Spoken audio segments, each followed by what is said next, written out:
Jimmy Buffett was born on December 25, 1946 in Mississippi, and while it may have seemed like a quiet beginning for someone who would become a tropical icon, his life was destined to be anything but ordinary.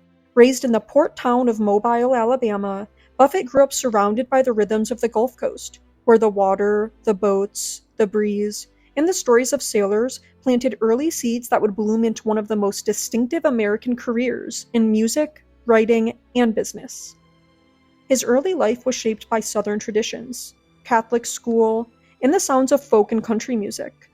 He picked up the guitar during college at Auburn University, and later the University of Southern Mississippi, where he earned a degree in history.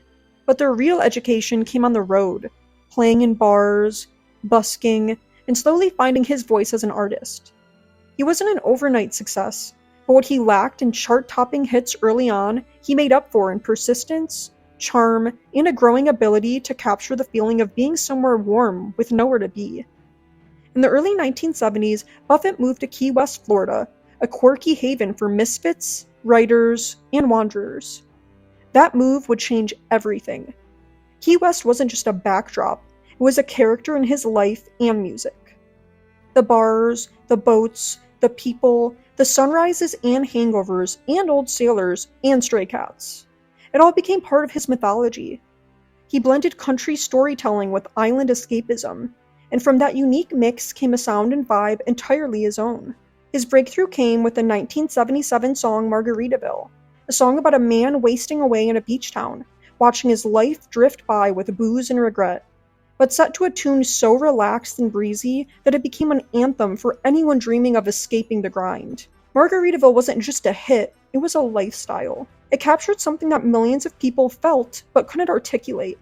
That longing for simplicity, sun, and a little bit of joyful irresponsibility. From that one song, Buffett built an empire. He wasn't just a singer-songwriter, he became a brand, but one that never felt overly commercial. People believed in the world he created because he lived it. He sailed, he surfed, he drank tequila, he wrote novels, and he performed like every show was a party, where everyone was invited. His concerts weren't typical. They were tropical tailgates, with fans known as Parrotheads, dressing in leis, Hawaiian skirts, Hawaiian shirts, and flip-flops, turning parking lots into luau's. For them, Buffett wasn't just a musician, he was a vibe, a feeling, a leader of a tribe of sun chasers and laid-back dreamers. Albums like Changes in Latitudes, Changes in Attitudes, Son of a Sailor, and Volcano cemented his place in pop culture. He wasn't dominating the charts, but he had something more valuable: devotion. People came back again and again, because his music wasn't just about sound, it was about mood. It gave people permission to chill out. Beyond music, Buffett was an entrepreneur who understood the power of experience. He turned Margaritaville into a business empire with restaurants, hotels, clothing lines, frozen foods, beer, tequila, retirement communities, and even a Broadway musical. It sounds absurd on paper, but Buffett pulled it off because every piece of it felt like an extension of his world, not just a product slapped with his name. He stayed involved, he kept performing, and he never took himself too seriously. He once said if he wasn't a musician, he'd be a beach bum, and in a way, he managed to be both. But Jimmy Buffett was never just one thing. He was a storyteller at heart. He published best-selling books, including Tales from Margaritaville and A Pirate Looks at 50, memoir-style reflections, tall tales, and insights into his love for the sea, flying, sailing, and living life on his own terms.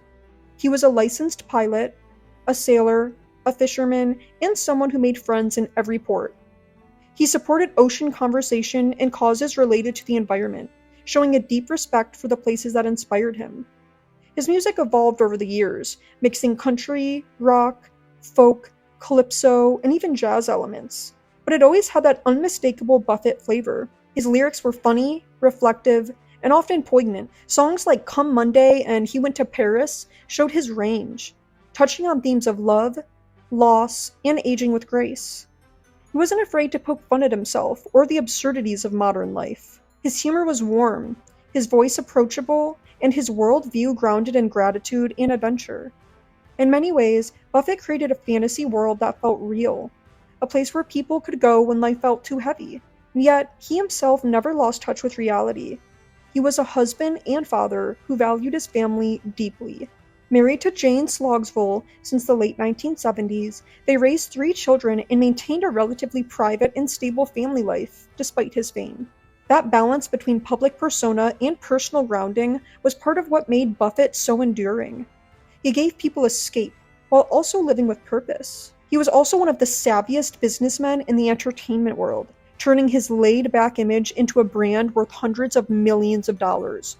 Yet he remained down to earth, generous with fans, and devoted to the simple pleasures that first inspired his songs. He performed well into his 70s, drawing massive crowds who wanted not just music, but community and connection. He understood his audience better than most artists ever do. He didn't chase trends or reinvent himself with every album. He gave people more of what they loved, redefined it, celebrated it, and expanded it into a universe that included beach bars, boat shoes, and frozen margaritas.